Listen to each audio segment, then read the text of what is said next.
Like many hobbyists, gamers love to challenge one another with questions such as, if your house or apartment were on fire and you could save only one game from your collection, which game would you save? Or you meet someone for the first time and discover they're a gamer but don't know that many games, what do you teach them first?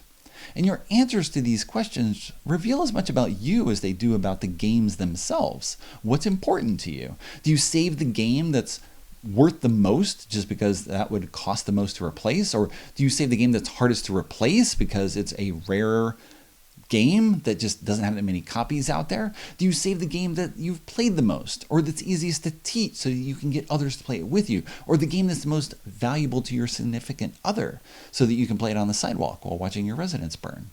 There's all sorts of answers to questions like these that reveal something about you, the person.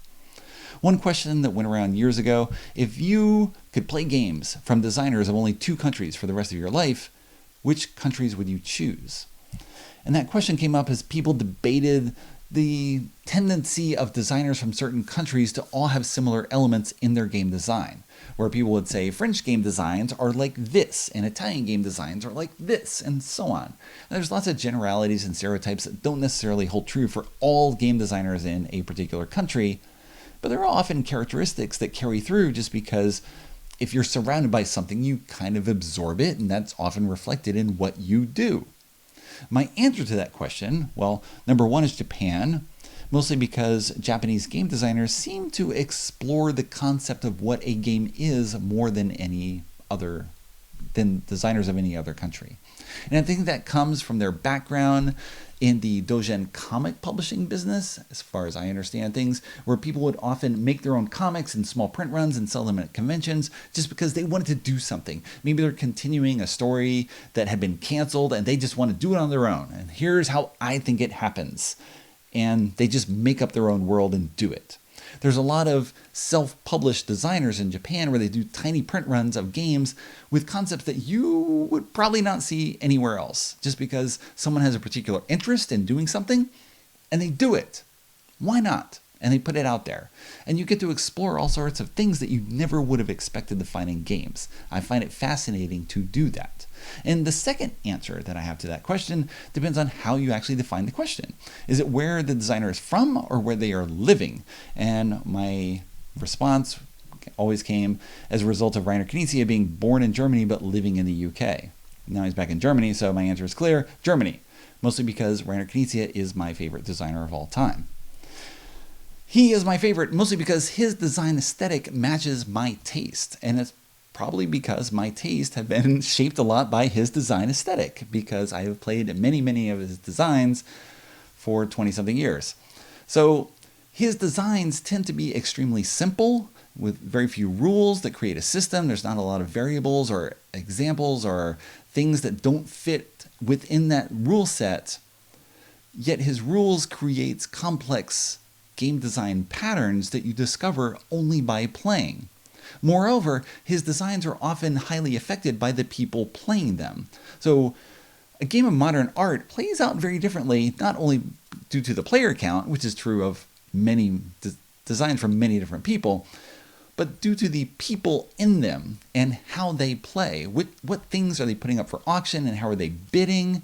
How are they playing in response to other people? You get widely different experiences in that game based on the particular people in there. And the more that you play that game, the wider variety of experiences you get, in addition just the knowledge of how the game system works and how things play out over time in the course of the game and how your early actions affect everything that comes after that, in addition to the actions of all the other players. You get this wildly interactive pool, and the more that you play one of his games, often the more that you have that feeling of the game embedded in you and then reflected back in your choices. Even something extremely simple like Trendy. Very simple, nothing card game, and yet again, it's highly dependent on the players in the game. You're restricted on the cards you have in your hand, but the players make up that game as much as the game design itself. The players are kind of an equal part to the game. It's not just people coming to the table and playing through the design, but you are becoming one with the game as well. You see that through a lot of his designs, and I love that spirit. I love playing designs over and over again and feeling like I have a greater knowledge of how that play space in that game design works. And as we play through the game with different people, you explore different territories of that game world that's created from that simple design. Kind of the way that, of course, you have very simple rules that make up, human DNA, or that make up the world at large. There's all these simple physical principles that are applied and make this extremely complex situation. And you see that sort of effect in Knizia games on a much smaller scale. And why I bring all that up?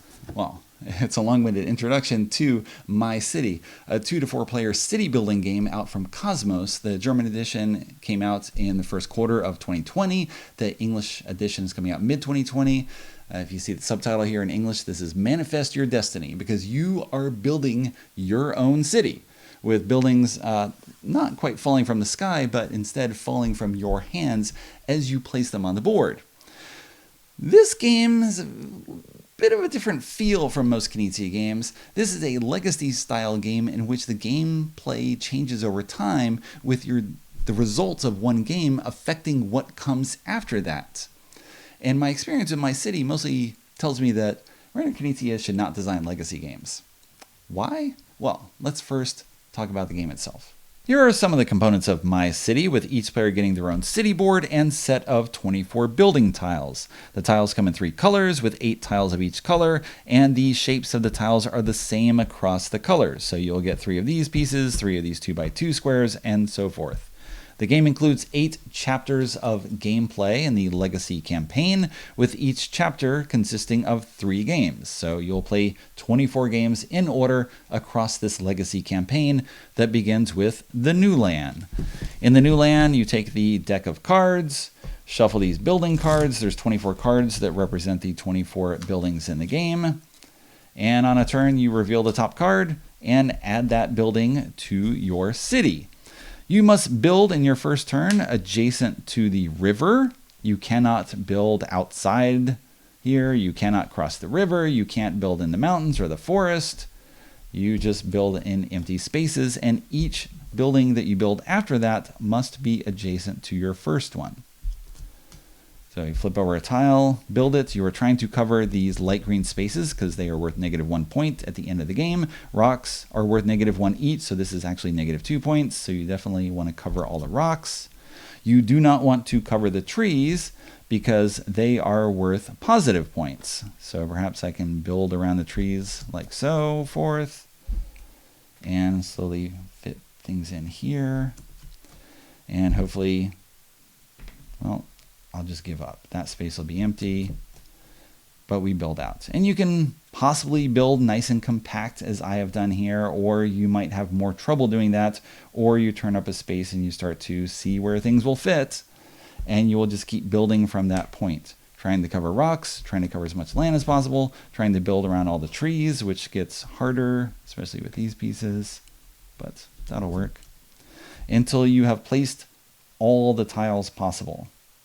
Oh, this one is hard because it doesn't. Well, we'll go here. Fit that. If you want, you can spend a point to pass on a building in case it does not fit where you want it to go or would cause you trouble with wherever it ends up. Sure, I'll do that. And you keep going until you decide. If you want, you can just say pass, and you no longer have to build. You are done, but you don't get to cover any more spaces, which means you are stuck with whatever you have at that point. I'm just going to get through everything right now. Good or bad, we will get this on the... Oh, I can build that because it touches right there. Okay. We don't normally do speedrun My City at my house, but it works in this case. Oh, I should have built down there, which I can do now.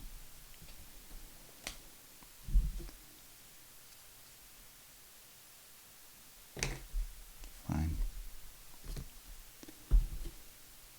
And that's pretty much it. I can fit only this one piece. Oh, I can fit those two. Let's go. Yes, I'll fit this one here. Now I'm done. I add 8 points for the trees I did not cover. I lose 2 points for those stones. And then 1, 2, 3, 4, 5, 6, 7, 8, 9. My score is 7. Whoever ends up with the highest score wins, and they get to fill in 2 of these spaces on their board. And your goal over the entire game is to fill as many of these as possible. So at the end of 24 games, whoever has filled the most spaces, and they're in groups of 10 here, wins the game. That's it. Very simple, straightforward.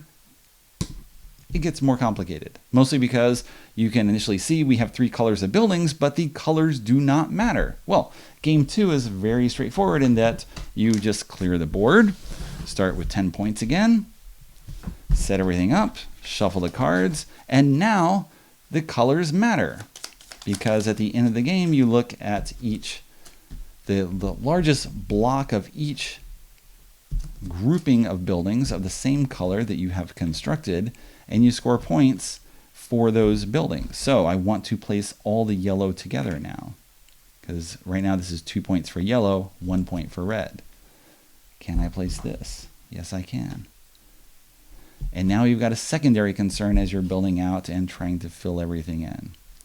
Things will get more complicated as you go on, but this is the starting point, and you'll keep building from this point in order to try to score points this way, and then things will adjust over time as we add other elements to the board, starting with stickers that come in this pack, which you see I have used in the game that I have played. Everyone's going to add a well to their board, and the well will go somewhere in this area, and with the well, if you surround the well, let's just say I put it here. If you surround the well with 4 buildings, you can't surround it this way with 3 buildings. It has to be 4 buildings in particular. Then you get a bonus of 4 points. A small change, but additional complication as you are trying to build your city from the cards. There's an overview of the first 3 games in my city, specifically the New Land chapter. Now this uses a style of gameplay that Knizia has used before. In his 2009 release Fits, you also had a deck of cards and each player had the same set of pieces, and it was kind of a Tetris style play where each player had a vertical board. You would start with a different piece from everyone else at the bottom of your board, and then you would reveal the top card. Everyone would take the same piece and drop it effectively from the top of your board. It would fall down onto the bottom, and you were trying to get complete lines. You're trying to cover certain spaces as you went through the different levels of gameplay, or not cover certain spaces in order to score or not lose points. You just kept flipping cards. Eventually you get over the top. If you build over the top, you're done. So everyone played independently on their own board, competing only with score. He used a similar style gameplay with 2012's Connections, where each player has the identical set of tiles, and you are trying to build pipes with these thick and thin pipes to connect to the outside valves. And the more that you connect, the fewer points that you lose. And again, it's bingo style where one player reveals a tile and everyone takes that same tile and puts it on their board, and you continue, and you're just comparing scores. There's no interaction, there's nothing going on except you trying to be the best that you can be with whatever you are given. And my city initially starts with those constraints where you are all in the same situation. You reveal a building card, you put that down, and you're just trying to do the best you can. Cover up all the non-forest, all the non-tree spaces possible in order to get the highest score. The better that you can do that, the better that you will score. There's a few more elements to the game. The winner of each of those games fills in 2 spaces on their board, 2 progress markers. The player who comes in second in a 3 and 4 player game fills in 1 circle. The third and fourth players, as compensation, get a tree. They're going to add a tree to their board to give them something potentially beneficial in the future, although of course they may just end up covering it with a building, but they have the possibility of 1 extra point by having that tree on the board. The winner of the game, by contrast, adds a sticker that has 2 rocks on it, so they have a potentially more dangerous space, something else that they have to try to build over in future games. So it's little tweaks, but not anything major. At the start of game 3, as I showed you, you get a well. The third and fourth players in game 3 add an additional well to the board so they have something else to build around. In a 2-player game, all these rewards are cut off, where the second player fills in no progress markers because there's only 2 players. They get the benefits of the third and fourth player. They get the benefit of the extra well. And that's it for games 1 to 3. You will move on to the next chapter, which is the churches. Now, let me mention that in most legacy games, and when people do overview videos and they do reviews and they talk about them, they say no spoilers. And as you can see, I've already spoiled things in games 1 to 3 in the new land. I will continue to spoil things. I will let you know that right now, but I will also argue that it does not matter. Knowing what's coming does not really affect the long-term outcome of the My City campaign. And this is mostly because the legacy style that Knizia does seems very different from other legacy games. I say that having very limited experience with legacy games, only reading about them. My only other experience playing a legacy game is Pandemic Legacy, which I played with 2 people that I love playing games with. It was one of the best gaming experiences of my life. It's a fantastic story. I'm not going to spoil Pandemic Legacy for you, but the difference between Pandemic Legacy and this game is that Pandemic Legacy has a story of consequence that carries through the entire year in which you play.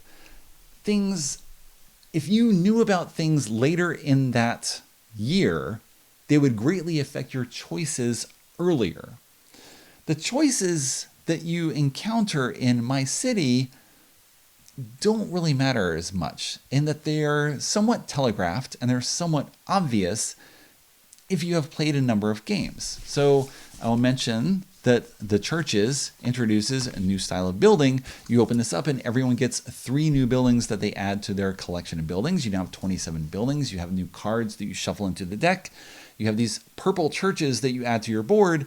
And if you build a church that's touched by a red and blue and yellow building, then that church is worth 3 points. Great. It gives you some other building constraint that you are working around, and it complicates things and adds additional challenge. So you're adding on this additional brick as you're going through the game where first, whatever, I'm just trying to cover spaces. Oh, now I got this well, and I'm trying to get those 4 buildings around that well because that's 4 points, which is a fairly substantial bonus. It covers, it takes away a lot of the negatives of leaving empty spaces. Sure, I may build awkwardly and I have 2 empty spaces, but if I'm getting 4 points, then okay, I'm up 2 compared to what I would be otherwise. The church adds this other complicating factor. You're getting more buildings, which doesn't affect the size of the space you're building in. So now you're going to effectively see fewer buildings over the course of the game, which means you have a wider variety of gameplay experience in terms of what gets fitted in there. And then you come up to chapter 3, the Überschwemmung, or the flood. Now you can build over forest spaces. That big forest that starts on the side of your board, now you can build there. What's more, you're going to end up getting a bonus for whoever covers that forest first. Knowing this now doesn't affect your choices of anything that comes before. It doesn't matter what happens if you know about the flood, you will still play game 1 the same and game 2 the same. You want to cover up those progress markers at the top of your board. That's all that matters at the end of the game. And so sure, I come in first and I'm penalized by putting some rocks on the board. Whatever. Doesn't matter if I am a better player, or if I think I'm better anyway. I'm just going to cover those rocks anyway. I'm not going to be affected by that minor penalty that sort of gets dinged. It's this little scratch on your armor as you're going through the game, as you're trying to play more. And then you come up to chapter 4, the gold rush. Okay, now you're going to get some gold mines, and you're trying to be the first to connect those 2 gold mines on your board. And if you were the first to do so, you get a gold nugget. And at the end of the game, whoever has the most nuggets gets a bonus of filling in progress markers. So, oh, hey, there's something else that you should really concern yourself with. All that matters is the progress markers. That's what you're filling in. That's what matters for who wins the entire legacy game. So, race to connect those nuggets while also trying to get points. That's all that matters as you get through here. And as you go through the other chapters of the game, the factories, you get a couple more buildings with these little markers on there that's going to give you points, but you've still got the gold rush going on, and that's the thing that's sort of driving you. You also get a sticker on your board, I'll show the sticker now, where you're adding the nuggets over time. And as you add a certain number of nuggets, you get to fill in a progress marker. And then you get another row of nuggets you fill in, you get to fill in more progress markers. So those rewards compound over time, which gives you more progress in the long term, knowing all that now doesn't affect your choices in any of the earlier games. Because as soon as the gold mines are introduced, you are told that whoever has the most nuggets will get this bonus. And you see the bonus laid out in front of you. And all that matters is the knowledge you have as a player of how games work and how this matters. What am I going for long term? I got the short term goal of winning now, which yes, I want to do. I'm going to try to do. I'm never going to try to throw a game to get some sort of bonus of, covering over a forest space or doing whatever else. All I care about is getting those progress markers. So I'm always trying to cover as many spaces as possible and leave only the trees exposed. That doesn't change. So it's weird in that Knizia is adding things that I would hate to say don't matter, or at least they don't change the game enough compared to what you think a legacy game is. And again, I have very limited experience with legacy games, but I read about other people and other things and how they work and what they want. They want these important twists that change things in big ways. And my city doesn't have that. It has small things that change things incrementally. I can talk about more if you want. Die Bergbau, it's a mine where you are now going to change the mountains. You're going to be mining from the mountains, and you've got this blue mine area where you're trying to build all your blue buildings connected to that blue mine, because the more that you do, the more you move down this bonus track. And as you move down this bonus track, the first player to get down here is going to get some bonus. The next player gets down here to get some bonus, and then everyone gets a bonus the further you go down. But you're just trying to build a blue, and then you're trying to build a red, you're trying to build a yellow, you're trying to put all things together, and then eventually the mine closes and it doesn't matter.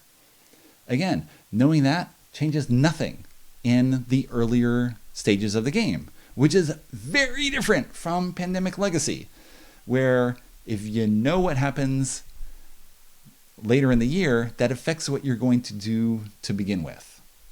So it's a very different legacy style, and it kind of takes away from what I enjoy in the Knizia game, which is having a streamlined set of rules presented to you, and you explore those rules over and over again in particular games. Here you play a game once, and then it changes, and there's something else.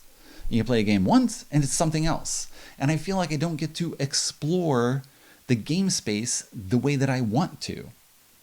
And it's my choice as a player for what I want to do. I would much prefer if we were presented with some sort of situation, and now you play 3 games and you add up your score over 3 games, and then whoever does best gets some reward and goes on, and then you do something else. Because I want to learn from my mistakes and then do things again differently. I am not a character in the story the way that my city is set up, as compared to Pandemic Legacy, where you are very much a character in the story and you gain particular characteristics for you as that character that matter as you move through the game. In my city, it's a very abstract building style, which Knizia has. Lots of times when you're playing a Knizia game, the theme is not overt. It's not in your face. It is inherent in the mechanisms of the actual gameplay. Modern art is like art trading in how you actually play the game. That's determining the value of the art, is the player actions within the game. Trendy works as well the same way. The trends are what the players themselves are doing. My city works in building a city because it makes sense thematically, where I'm putting a building on the board if I'm starting a city, and then all the other buildings are building off adjacent to that, the way that a city would work, where you're going to start with some foundation and then build out from there. And yes, I have natural limits to where I'm going to go with the mountains and the forest, and okay, the edge of the board, that's the end of that particular political territory. That all works thematically for city building. And then there's this minor twist that comes on where I've got a well. And it matters for gameplay purposes, but it doesn't fundamentally change the nature of gameplay. And my experience of playing my city doesn't change based as much on what I'm doing as these sort of external forces. My city adds in these complicating factors that are usually not present in a Reiner Knizia game. He very rarely has bonus cards. You have that in Amun-Re, you have that in Tower of Babel, and there's a few other things where you get these bonus cards that provide different abilities, but often his games don't have that. They don't have the exceptions. They don't have the elements. They don't have these variants that come into play. It's just, here's the game, and you explore it, and you change as you go through because you learn how the game works, and that affects how you play, and blah, blah, blah, it goes through. And it's true that with this, you learn how you place the buildings down, and you get better at placing the buildings down, but you are not building in the same place. The world is moving on as I want to explore where I already am and try that again. But if I play the game multiple times in order to get that experience and gain that knowledge and feel better, not feel better, but get better at what I'm doing, and then I go to the next game, and all it is add this one sticker, it feels like, oh, that's not that much. Why am I bothering? Either I want dramatic change that's going to do something different, or I just want the same thing. Maybe this is just strictly my taste as the gamer. But my city includes both of these elements.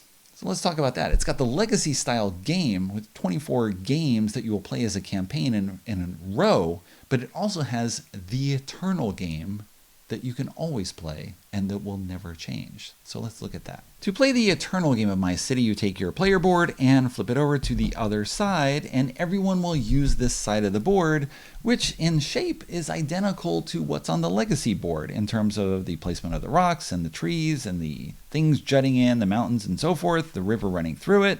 It's all the same, just with the addition of the well from game 3 and the gold mines, which are now on the board. Everything else is the same. Each player gets that and their set of building tiles, in addition to 3 churches, which are introduced in chapter 2. You have building cards for the churches. They will get shuffled in addition to this Zonker card, which will remove the next card in play. So these cards have exclamation marks on them, because if you cannot build a church, then you are done.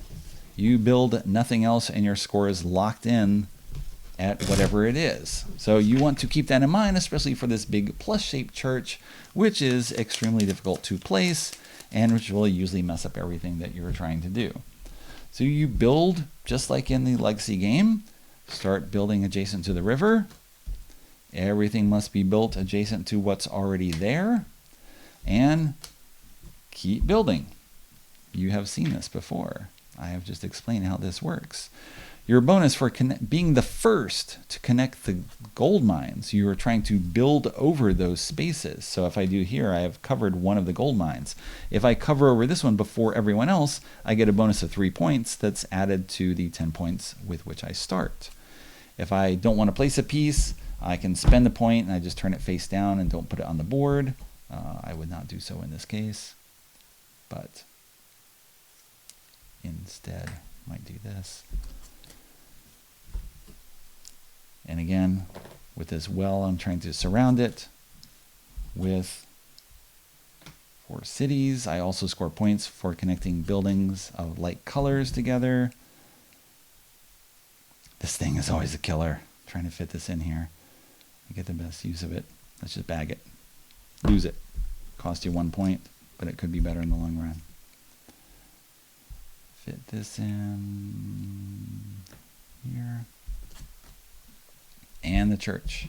And again, if you fill the church in and touch it with a building of each color, you get a bonus of 3 points. So even though I'll lose the trees, if I put this here, I'm already touching a blue, yellow, and red. So sure, I cover up 3 empty spaces and the trees and this church. So I go from -1 points for this to +3 at the end of the game, mind you. I don't score any points for that now. And eventually I'm going to flip over this and then I can cover this well. And sure, I lose those trees, but I get 4 points in the process. Plus get the yellow, and then maybe eventually I can connect the yellow over time and add up those points at the end. Losing 1 point for each empty space, gain points for trees, losing for rocks. do the color block, do the churches, see who has the most points, and wins. The Eternal City is more of what I would expect of a Reiner Knizia design in that it has simple rules and straightforward gameplay, in which your ability to do well in the game often depends upon your ability to learn from what has happened in the past and to make better choices. The game is mostly solitaire, similar to Fits and Connections, in that for the most part, what I do is the only thing that affects my score. You have the gold mine connection element where you're looking around, you're trying to pay attention to what other people are doing, and maybe that's driving some of your choices to get those 3 points from connecting that gold mine first. But for the most part, it's just you trying to learn from what you've done before and see how things work and then try to do things better. And you're playing the odds of which cards can come up in the deck and what might get removed and how things can connect together. And you get those massive points from getting the color blocks together and surrounding churches and so forth and so on. And you get all that there. And you learn from it, and next game, you'll probably do better because you will have gained some experience with that, and there's not additional distractions or other elements coming in that are changing things up, yet not affecting the core of what you are trying to do. So the Eternal City is more like the Knizia I would expect, and obviously that's what I will be playing in the future because I am done with the campaign. I played the entire 24-game campaign with my exchange student Lisa, who was very game to try everything. And in truth, she prefers the legacy experience. She likes having those differences and the twist and the things come out and just the difference of marking things. It's a very different experience for her where she has not played anything like that before. She was very surprised when initially she had to name the city and actually write on the board. It was something very different and new for her. And I think she appreciated it partially just for that newness. But me, I was looking for the repeatable game experience where I can use my knowledge and then apply it to getting better to that game system. And I think I did see evidence of that over time. So as we were initially playing with the first games, we would often trade wins. Okay, she marks 2 progress markers, I get the bonus, then I win markers, she gets the bonus, I get the penalty, and so forth. We started trading back and forth. And then about halfway through that suddenly changed and I just kept winning more consistently. I think because as more elements were coming into play, I could see more of them better. So when you add the gold nugget element in chapter 3 with game 7, where the first player to connect those gold mines gets a gold nugget that goes into your cabinet, and at the end of the game, whoever has the most nuggets gets a bonus of marking off progress markers. So now, not only can you get progress markers when you win the game, but you also get it when you win those nuggets, or when you have that nugget bonus, or having more than the other player. And that bonus compounds over time. If I get the first nugget, which I did, then I'm going to win that bonus because there's no other way to get a nugget in that first game. And then if I get it again the next time, I compound that victory, and I just compound that majority that lasts over multiple games or the rest of that campaign. So it adds this different element that I don't think she was looking at. She was looking at just the game, and not looking long-term at what you gain over time by having this advantage. I tried to stress that, but I don't think she got it or was paying attention to that. So I kept winning these elements where she would win the actual game, but I would have the most nuggets and I would get the bonus off that. So I'm getting the bonus for losing the game in addition to getting as many progress markers as her on my board for having the bonus of nuggets.